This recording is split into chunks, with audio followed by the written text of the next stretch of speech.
the idea, kailangan makipagharapan. We need to control the map as early as possible.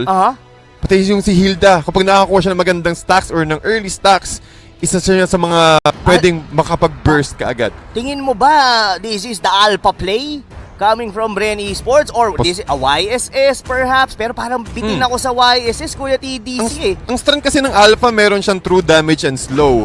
So, posible siya sa side ng Bren Esports because they're up against a really tanky hero, but this will be a This is definitely a Carl TZ going for the Benedetta. And this is, of course, Losty's favorite tank as well. Itong tank show nito. So, right now, we are looking into work Auster force na manggugulo ngayon sa jungle ng Bren Esports. Pero, kung papansinin mo, ang hirap din manggulo, especially pag may kalabang ngayong Popol and Kupa Matatapakan mo lahat ng mga surprises, ng mga traps, at with that, meron silang idea kung nasa na yung location ng Hilda, most probably. Saka yung poke damage from Kupa 'di ba? I mean, kahit hindi mo masyadong pansinin niya. One of the reason nga kaya minsan okay lang i-open yung Jawhead as long as you get the Popol and Kupa kasi kayang sumabay nitong Popol nito. And not only that, this is a Popol and Kupa na mid, wherein he would definitely build items dahil ang tank natin dito ay Cho. So, possibly Demon Hunter Sword kaagad. Or the usual item na ginagawa nila for such support ng Popol, it's either you go for a Thunderbelt, o Mask, Dominance Eyes, if kahit ano sa totoo lang pwede mong i-build dito sa Popol and Kupa nito. Pero yung pinakamahalaga was the Omask and the Thunderbelt. Thunderbelt with the slow, malaking factor agad yun para kaagad, plus the true damage na proc. And so, Bren Esports, sobrang flexible. Pinapakitaan tayo ng Bren Esports ng panibagong flavor. Again, saka Khalid.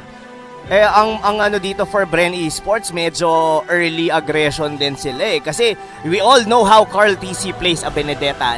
Kumbaga in terms of KP, kill participation in a match wherein siya ang Benedetta, sabihin na natin close to 80%. Lagi siyang sumasama. Then, dun yan rin kinukuha yung farm niya in getting kills on the certain heroes ng kalaban. So, for Chu here, having the Claude, he would definitely have a hard time in terms sa kanyang mga jungle dahil papasukin yan ng Bren Esports. So, parang ganun din yung magiging style ng Bren Esports dito. Mag-invade tayo ng jungle. Sobrang importante ng mga purple and orange buffs natin since more of a heavy mobility or assassin-centric dito yung side ng Bren Esports. And also work Auster force as we head into the land of dawn. Tingnan natin kung kaya nga bang ma-force ng Game 3 ang work Auster force or tuluyan na nga bang ito 2-0 sweep ng Bren Esports ang work. Yes, that's a good question. Will work be able to force a game number 3? Pero right at this point, I'm really liking, kahit hindi ko masyado nakikita yung buong mapa, yung that anticipation coming from Flap TC na sumama doon sa gitna. And ang plan kasi nila dito, TDC, is to secure the first Little Wanderer, wherein hindi nila yon nagawa during game number 1. And at sa current draft ngayon ng Bren, kumbaga, mas mahihirapang mag-contest ng objective dito as sa early game ang Work Auster Force.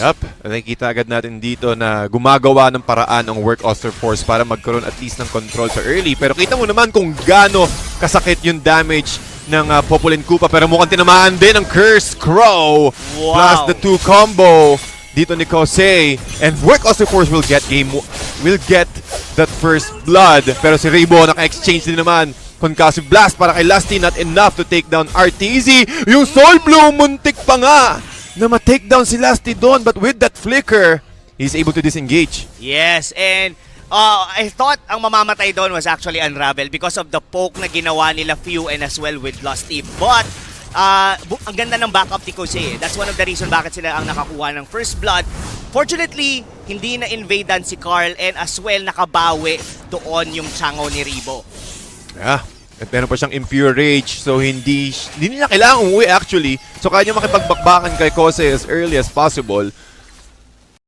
Amateur Shower para pang-clear ng wave. But however, Unravel na naman ang magiging next target ng Bren Esports. Pero alam naman natin, Hilda pa rin yan. Makunat at makunat pa rin talaga yan. Pagpasok niya lang sa brushes, magpuproc yung yung blessings niya. So, kailangan lang naman maging maingat ni Unravel dito Pero looks like Bren Esports, hindi na sila maghihintay pa kunin na nga ganito, they are well positioned to get the first turtle. Alam din ng Work Auster Force na hindi mo na nila pwedeng sabayan ang Bren as early as this. Dahil kailangan pa nila ng items kay Chu, kailangan pa nilang ma-secure yung mga, at least yung mga first core items na kanilang side lane. Pero may bawi naman sila. They took down Rebo on the bottom lane. And the bottom lane, they will. Kosei, mukhang hindi ata siya makakapag-wings by wings. At kinagat kagad siya ni disabling him and giving another score for Bren Esports. This is a much better game compared to what Work Auster Force had during game number 1. Nakakasabay sila dito given that yung kanilang lineup is someone na merong Claude. We're in, alam natin na kailangan pa talaga na makapag-farm. And yun yung malaking bagay nung nawala yung Selena ng Bren Esports. Hindi sila ganon ka-aggressive katulad nung ginagawa nila nung game number 1. And ang ginawa nila more on, yes, merong aggressiveness, merong unting aggressiveness, pero hindi na ganun katulad ng game mo na parang almost Kosei. Oh, tinamaan ng Wave of the Dragon, pero enough din damage dito. Plus the Meteor Shower para ma-secure yung kill. Hindi binigyan ng pagkakataon si Kosei ng lumipad. 1-2-1 ang current standing at na-burn niya rin yung kanyang flicker from that engagement. Oo, that was secured kasi nandun din yung Popalin Kupa eh. So, sabihin na natin hindi mapaperfect doon ni Lusty yung kanyang Way of Dragon. Kaso nga lang, sakto. Nandun din yung bite, of course, ni Kupa. And together with the Meteor Shower, secured ngayon yung kill for Bren Esports. And so far, tempo-wise, it look like Bren Esports medyo magaan ang laro sa kanila na to. Magaan na nga rin ang ikot ng Work Auster Force. Pero yeah, nakikita natin dito yung Bren Esports na talagang nagiging reactive. O sila din mismo ang gumagawa ng mga plays. So almost bigayin lang din ng opportunity dito. Kung sakaling kung sino mag-initiate, sila yung agad yung makakalamang when it comes to fights because they have the burst capability as well. Pero talking about burst, Kosei securing another kill here. At si Rebo ang mapapatumpa sa side ng Bren. Nadadalawahan na si Rebo doon, TDZ. Pero another turtle fight. Oh, Electro final blow. Sino makakakuha ng turtle? And that will be Carl TZ. Gamit ang kanyang Benedetta, 3-mar TZ with a nice stun. But hindi pa rin enough yung shield to protect against two members ng Bren Esports. RTZ trying to chase left TZ. Pero meron siyang quick sand guard. Si Few. Upo muna siya. Pero si Carl TZ, si Chumo ang siyang hinahabol dito. Carl TZ, again with the feathered airstrike. Enough! Yung damage. Carl TZ is down. And Kosei with a nice assist. Kosei sinusubukan niya i-body block at steal rather yung purple buff gamit ang Meteor Shower ni Rebo. Pero magandang engagement. Sinong lumamang doon? Well, parang balikan lang din, DDZ. Well, I can say that Bren Esports definitely won that engagement dahil na-secure nila yung turtle. Pero nakakuha ng consolation naman dito si Kosei. Diba? Getting a pick off on Bren Esports. And right now, and that was definitely Carl TZ. Kahit papaano, nahahalt nila yung progression nitong Benedetta na to. And mind you, TDC, si Chu, hindi pa siya namamatay dito. Sabihin na natin wala pa siyang nakukuha mga, or rather objective, or even itong wala pa siyang napapatay. Pero tuloy-tuloy ang farm ng Claude na to. And somehow, itong Claude na to, ang tema ng Bren Esports going into late game. Lalo kapag nagkaroon na siya ng items. And looking at the items here, 3-mar TZ, meron na siyang Bloodlust Axe, so mas mataas na naman yung lifesteal niya. So, meron ding opportunity yung Work Auster Force na makipagsalpukan kaagad with that item. And talking about item here, Demon Hunter Sword, but look at Unravel. Sinusubukan niya makipaglaban sa tatlo. Meron siyang Flicker out, and Chu with the Blazing Duet.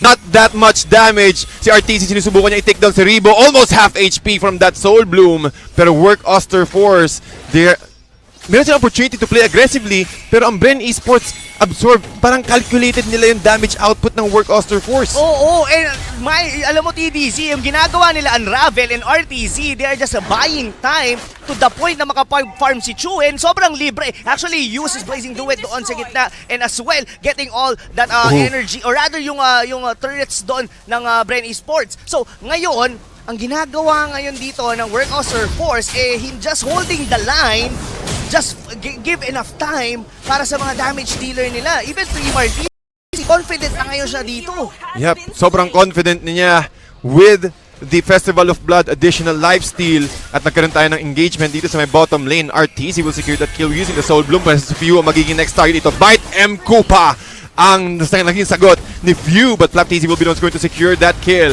Turtle fight na naman, and also with the feathered airstrike, muntik niya ma-take down si Few, pero wala pa rin damage, and the Turtle will be taken out by Carl-TZ. Carl-TZ magiging main focus ngayon, pero Carl-TZ hinabol din si Kosei. Kosei, he will go down sa kamay ni Flap-TZ. The TZ brothers taking down Tun, making the play side ng Bren Esports. Ang daming naging mali doon sa side ng Work Auster Force. Even Kosei was about to kill Lusty dung pag-face check doon ng Cho, pero hindi kinulang pa. Even with a single normal attack, hindi niya napatay doon na Cho, just right, flicker out. Tapos yung backlanes ng Bren Esports, hindi nila in-anticipate na ganun yung damage na rito. So, right now, Work Auster Force, medyo nababawian sila ngayon ng Bren. Nabawian nga sila ng Bren ngayon, and with that, Lusty will be taken out of the play for the next 15 seconds. Pero lumalaban pa rin yung work tol ha. Definitely.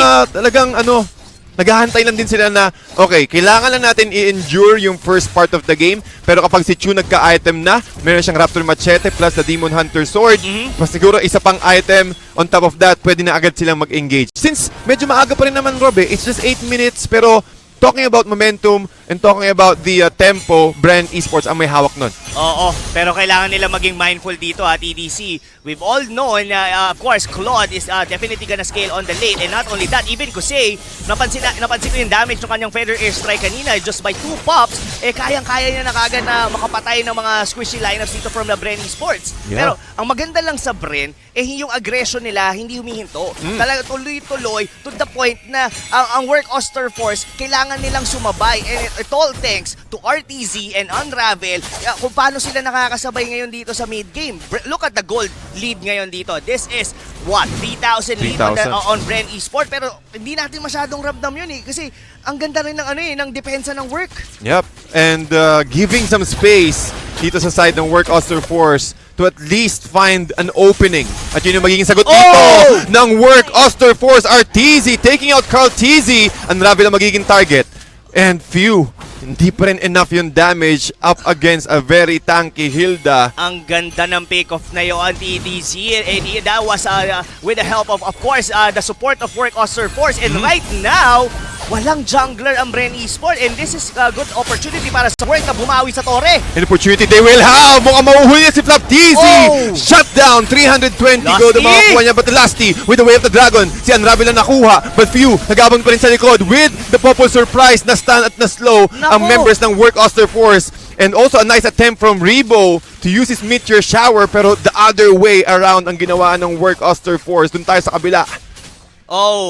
Wow, medyo nagkasunod-sunod doon yung yung pagbawi ng Work Auster Force. Hindi pa naman nila nako-convert to into an objective, pero they are actually getting ahead in terms of map vision right now against Bren Esports. And like what you mentioned, medyo pagka hindi maganda yung positioning na Meteor Shower ni Rebo, parang kukulangin sa damage potential, sa damage ang Bren Esports. So, right now, kailangan maging maingat ng Bren yung kanilang pagpasok. Look at RTZ! Ang sakit ng damage ni Flap-TZ with the BOD. Pero si Lusty mo pumapasok sa loob. Way of the Dragon, na-cancel niya ang feathered airstrike. Ito rin si Flap-TZ with the ultimate, trying to catch out Kosei. Kosei makapag-wings by wings. Si Chu naman nasa likod with the BMI, able to escape, pero hinabol pa rin siya ni Carl-TZ using the Electro Final Bro. Unravel ang magiging next target dito, but Carl-TZ says no. Disengage muna tayo. Okay na yung takedown natin si Chu. And that is the second death para sa Claude ni Chu. Grabe yung pag-sustain ni Flap-TZ doon sa gitna with a Desert Tornado and getting a kill, of course. Chu, this is a good strategy din coming from Bren. They could potentially take the Lord right now. Pero ang gusto nila, this is a much disciplined strategy. Linisin muna nila probably yung mga inner turrets dito, or rather get a good position para mas makuha nila ng maayos itong Lord. Kasi at this moment, buhay na ngayon yung Claude. Bren Esports, they need to think twice if they would want to secure itong first Lord of the game. Pero ang daming members ng Bren Esports na nag-aabang sa may Lord Pit. Kinamitan ng Bite M Koopa si Trim RTZ, but not that much damage. Pero control at least. Stun para kay RTZ. Feathered airstrike ginamit dito ni Kosei. not enough angle or not much AOE. Flap-TZ still survives. 3 more TZ up against Flap-TZ. Quick stand guard para makakuha ng HP regeneration. Karl-TZ against the world. Kailangan makakatakas ba siya? Sabi ni Chu, hindi ka makakatakas. Not today. But Chu with the BMI safely getting out of the way as Work Auster Force getting a takedown or rather a shutdown para kay Karl-TZ. That was almost a good initiation coming from Bren Esports. Oh! Nakakuha pa ng isa si Kosei with the last feathered airstrike. Natumba si Few. Oh my, that was very unfortunate para kay Few, pero I just would like to say, ang ganda ng anticipation doon ng ultimate ng Khalid eh. Nung pag-circling eagle doon ni RTC, inabangan niya yung impact. Tumama doon, na-pick off kagad yung Matilda, kaso nga lang, yung damage, we've talked about this earlier, TDZ, yung damage ni Chu. That's one of the reasons kung bakit halos natunaw kagad doon sila Carl TZ. And at this point, mukhang online na ang Work Auster Force. Online na ang Work Auster Force at online na rin si Chu. Pero nagkakaroon tayo ng Lord fight. Almost half HP ang Lord sa ngayon. Pero ang Bren Esports umiikot sa may left side or sa right side. At ang Work Auster Force din ay nag-aabang na magandang opportunity. RTZ nag-sustain ng enough damage from the rest of Bren Esports. Feathered airstrike ginamit na rin ni Kosei. But still, look at the position of Bren Esports. Again, with the respect from the damage output ng Farsa, umiiwas pa rin sila. Pero Rob, ito yung gusto ko kay Kusei TDC. Hindi siya nagtitipid ng ultimate from the Farsa. Kahit sabihin natin pampoke lang yung damage na yun, ito yung magiging susi nila para mapauwi nila isa o dalawang miyembro dito ng Bren Esports. And from that position, they could potentially take down the First Lord. Pero ito ang pinakamahalaga. Pag nabasag tong gitna, medyo mas magiging confident kayo ng Work Auster Force to take down this Lord. So, right at this point, dikit halos yung gold natin, pero it's all about Work Auster Force getting the initiation. And look at that! Feathered airstrike kay Few. Isang tama lang yung TDC, halos 3/4 yung bawas. Halos 3/4 agad yung damage ng Work Auster Force at yun yung strength ng Work Auster Force dito sa matchup nila, especially sa next Lord fight. Ang bilis mag-cooldown ng feathered airstrike and also getting a lot of ground for the next team fight. So ang ginagawa ngayon dito ng Bren Esports, they're trying to hold this outer turret in the mid lane. Carl TZ pushes on the bottom lane pero alam ng work ito. That's the reason bakit nila kinakalampag itong Lord na to. Kasi it's either they go for the hero or pwede nilang tuluyan to. Look at the damage dito. Wow. Halos kalahati na kagad yung Lord. Ganun lang kabilis na-take down ng Work Auster Force dito yung Lord. Pero look at this. Few, tinatamaan na naman ng feathered airstrike. RTZ will be the target of Carl TZ. And the rest of the crew, look at Flap-TZ. Hindi pa rin sila nag-aabang. Chu will be taken out. Inisa-isa ng Bren Esports, ang membro ng Work Auster Force, getting punished one by one. Isa na naman ang natumba sa miyembro ng Work Auster Force. 4-0 exchange sa side ng Bren Esports. Sabi ng Bren Esports, wag na natin wag natin pakilaman yung Lord. Diretso tayo kagad doon sa mga squishy heroes. Inuna, ilisa-isa nila doon yung Farsa, yung Matilda, even Unravel, hindi nila pinalagpas. And just like that, this instant replay is brought to you by Oppo A94. Atin muling tunghayan kung ano ang nangyari.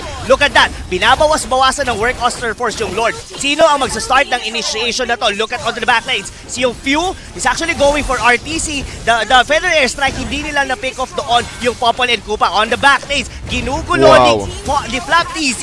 Si Kosei, that's one of the reason bakit hindi niya magamit yung kanyang ultimate na doon sa mismong team fight.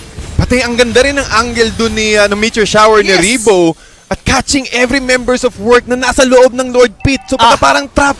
Nakakuha ng magandang trap card. Exactly. And I really thought na magiging malaking factor yung pagtalo ni Trimmer with the Lapu-Lapu. He has the perfect bravest fighter. Sobrang brave niya. Ang problema, ubos na yung kakampi niya. Malakas ang damage output ng Bren Esports and kailangan din i-respect yung ng Work Auster Force yung capability na kaya din mag-dish out ni Flap-TZ ng that much damage. Again, ito na yung Khalid na hindi siya yung fighter na Khalid makikita mo sobrang tanky lang. Pumapalag pa rin siya with the Desert Tornado. Feathered Airstrike, tinatamaan si Rebo, pero nakakatakas pa rin ng Bren Esports doon. And si Lusty ang umabsorb mostly ng damage ng Feathered Airstrike at Work. Nag-aabang na naman sila ulit ng isa pang member ng Bren Esports na siguro pumasok dun sa may brush area nila. Yes, but this ain't over. TDZ. That might be the first Lord na na-secure ng Bren Esports. Oo. But we still have to respect the draft of work Auster Force. They still have this Claude. Sabihin na natin medyo nagkamali sila kanina, pero they can definitely turn things around with the damage that they have. At this point is yung gold lane, or rather members nila dito, may mga complete itemizations na dito. Even with this Chu, look at that. DHS, Golden Staff, Brute Force Plate, and ang gusto kong pinili niya rito, the Queen's Wings. And this is something he might magiging malaking vital part ito sa mga upcoming team fights ng Work Auster Force. Kailangan niya rin kasi yung additional lifesteal pag nag-proc siya ng almost 50 to 60% threshold or 40% threshold. Kasi kailangan niyang smoke dun sa loob ng damage or rather sa area ng Bren Esports to get that blazing duet. Pero while that is happening, Bren Esports naka-pick off na naman si Unravel. Wala yung Hilda nila. Hindi kaya na i-sustain dito kasi ang ginagawa ng Bren, they just simply focus on single members dito ng Work Auster Force, and most likely si Unravel yun kasi siya yung laging nakaangat kasi kailangan niya mag-provide ng vision dito for his team. So right at this point, look at that, even Fuel, binaktor niya na yung base turret doon sa may bottom lane. So, well, Bren Esports, nasa kanila ngayon ang bola to play it slow. Almost 40 seconds in, lalabas yung susunod na Lord. Perfect positioning coming from the trap dito ni Few with his Popol and Koopa. And ang ganda ng abang ng Brendon sa mapa. Pag may sumilip dyan, tunaw talaga. Yatap ang sisilip sa side ng Bren Esports. Naisip ko lang, ang hirap pala magtago pagka meron kang Koopa. Oo, kasi si Koopa kasi ang hirap ka-banding lumalabas. Oo. Oh, wow. Ayaw pumasok sa loob ng brush. Pero yes, nakita mo naman yung positioning dito ng Bren Esports. Almost 5 members is nasa top part. Inaabangan lang talaga yung Lord. Pero meron na ring idea dito yung Work Auster Force since si Kosei sinubukan niya at nakakita siya ng itak na lumilipad. So it means na nandun yung mga members ng Bren Esports. Feather airstrike! Almost catching Rebo! Wow! From downtown, that Feather airstrike almost deleting the Chango of Rebo, pero good attempt, muntikan nila. Muntikan pa rin. Lalo na TDC, we are already approaching to the point na tumatagal na ang mga death timers natin. TikTok timers nga naman sabi nila. Pwede ka mag-TikTok pag na-takedown ka. Ng 20-minute mark above. Mapapaano ka ng mga when she comes in, na mapapatingin ka na lang ng mga sumasayaw. Parang si Kuya Manjin mahilig sa ganon. Pero look at this, here we go! Tinamaan na naman ng Way of the Dragon plus the Meteor Shower para kay Rebo. Unravel, not enough damage. Pero si Chu medyo sumasalubsob, naiwan siya. Hindi naka-follow through yung Work Auster Force. At matutumba si Chu for the next 55 seconds. Saktong-sakto na din yung pagkaka-respond ng Lord. So wala silang retribution pero Unravel.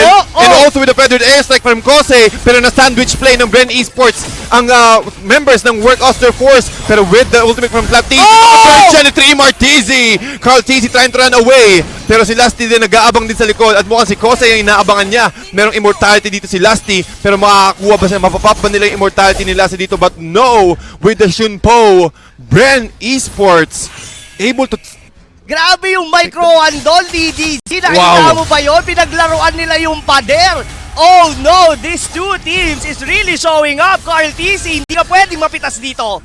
Hindi nga pwede. We could cancel blast with the mobility from Carl TZ. Makakatakas ulit pero si Lasty nag-umaamba.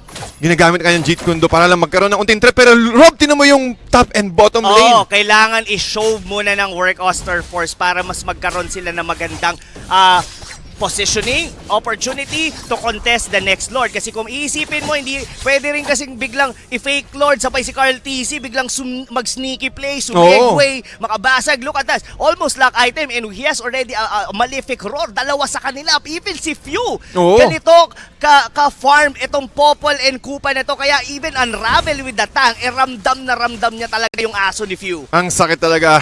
With the bite M Koopa, bukod ba dun sa stun, ang taas na rin ng damage output ni Few at nakakasabay na rin siya sa mga squad niya ng Bren Esports. 61.9k.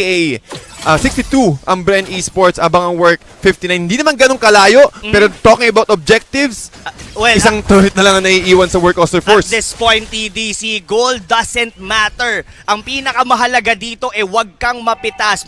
Isa pa is yung positioning mo. Kaya ito, alam to ng Work Auster Force sa susubukan ng Bren Esports ngayon i-contest on Lord. Pwedeng kalampagin, tapos dumiretso sa hero. Even Unravel, medyo malalim siya dito, TDC.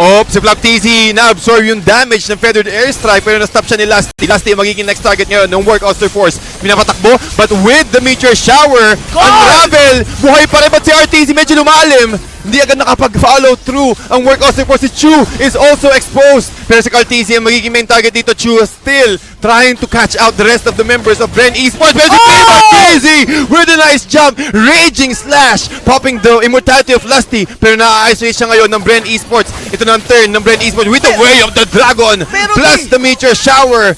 Bren Esports taking down 4. Pero okay lang yung TDC kahit napitas nila doon si Carl TZ, halos mabubura naman lahat ng mga members dito ng Work Auster Force. And to mind you, meron silang Popolin Kupa na well-farm kahit wala sila ritong jungler. Parang meron pa rin silang isang damage dealer na nagngangalang few. Itong Popolin Kupa na to ang mukhang makakabasag ng base na. Oh my G!